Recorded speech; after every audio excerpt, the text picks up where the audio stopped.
Assalamualaikum warahmatullahi wabarakatuh. Alhamdulillahi rabbil alamin. Ya Rabbana lakal hamdu kama yanbaghi li jalali wajhika wa li azimi sultanik. Allahumma salli ala Muhammadin wa ala ali Muhammad sallallahu alaihi wasallam. Rabbi shrah li sadri wa yassir li amri wahlul 'uqdatam min lisani yafqahu qawli. Kaum muslimin dan muslimat, Bapak dan Ibu, saudara seiman, pemirsa Jabar Rahmah TV yang kami muliakan.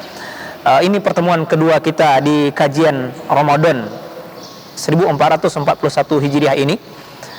Di pertemuan terdahulu kita menyampaikan ungkapan kebahagiaan dan kegembiraan kita berjumpa dengan Ramadan, karena Allah membelenggu para syaitan di bulan Ramadan sehingga kita lebih dimudahkan untuk taat di bulan ini. Pertemuan ini kami ingin menggarisbawahi inti dari ibadah puasa yang maknanya adalah al-imsak, karena kata saum itu maknanya adalah as-sabru, menahan diri. Maka kesabaran yang paling kita butuhkan waktu menebarnya wabah virus corona ini, soal kita sabar terhadap ujian, kita sudah sama mengetahui dari Nabi SAW. Bismillahirrahmanirrahim. Ajaban li amril mu'min, inna amrahu kullahu lahu khair, wa ma dhalika illa lil mu'min.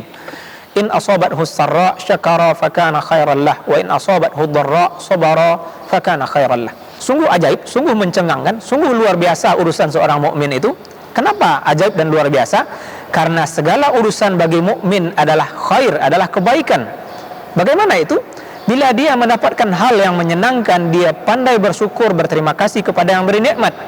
Sebaliknya, dan itu adalah kebaikan baginya. Sebaliknya, ketika dia diuji dengan hal yang membahayakan diri, merugikan, menyulitkan, susah, musibah, maka dia bersabar, menahan diri, redho dengan ujian, tidak mengkritik takdir, tapi sanggup memikul dan menerima beban musibah itu. Dan itu adalah yang terbaik baginya. Maka syukur dan sabar adalah pintu surga. Hari ini dengan musibah wabah corona ini, selain ujian rasa sakit bagi korban yang terkena virus tersebut, selain kehilangan jiwa dari anggota keluarga yang meninggal dunia karena virus tersebut, ujian lainnya adalah soal kesulitan ekonomi umum, termasuk kami pribadi sebagai mubalik, sebagai ustadz, mengalami itu.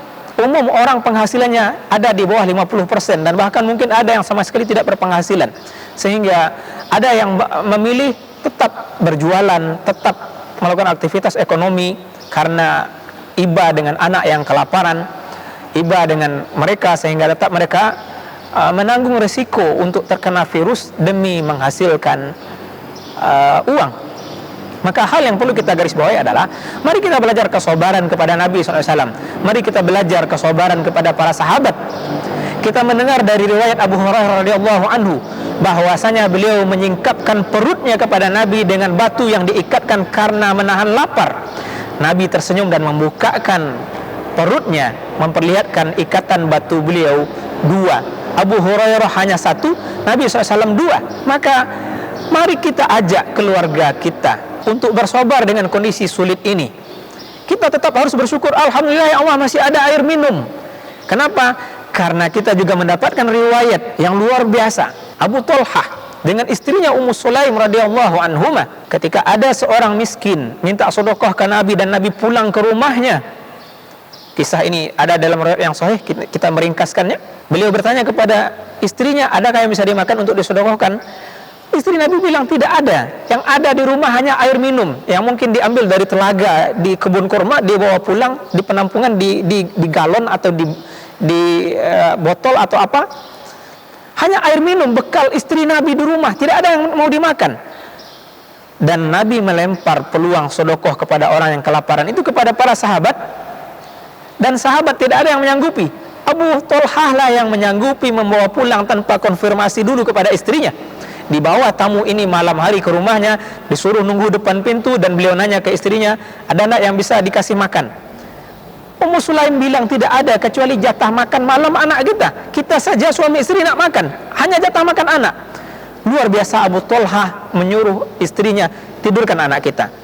Bahasa kitanya, kok digusuk, kok didendang kan begitu. Yang penting anak ini tidurkan tanpa makan.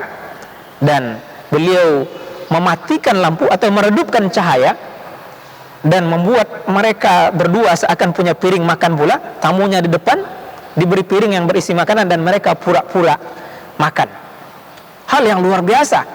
Tamu makan, kita pura-pura makan agar tamu itu mau makan.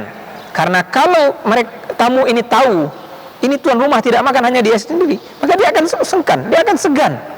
Ini hal luar biasa yang perlu kita perhatikan. Belajar kesabaran dari Nabi SAW, belajar kesabaran dari para sahabat terkait sulitnya kita dengan rasa lapar. Maka semoga ini memberikan sentuhan bagi kita. Ujian kita belum sesulit manusia terbaik Muhammad SAW, belum sesulit ujian para sahabat. Maka mari kita bersabar dengan itu.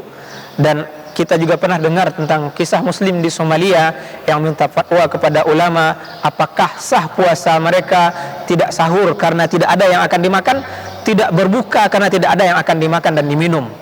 Sungguh sesuatu yang berat. Maka mari kita jaga diri kita dari kena virus corona ini. Kita perlu hidup lebih panjang, karena dalam riwayat kita dapati orang yang lebih panjang umurnya punya peluang tingkat surga yang lebih tinggi dibanding orang lain yang meninggal lebih awal. Maka kita selamatkan jiwa kita untuk memberi ruang lebih banyak amal soleh. Demikian, subhanakallahumma bihamdika nashhadu an la ilaha illa anta nastaghfiruka wa natubu ilaik. Amin ya rabbal alamin. Wassalamualaikum warahmatullahi wabarakatuh.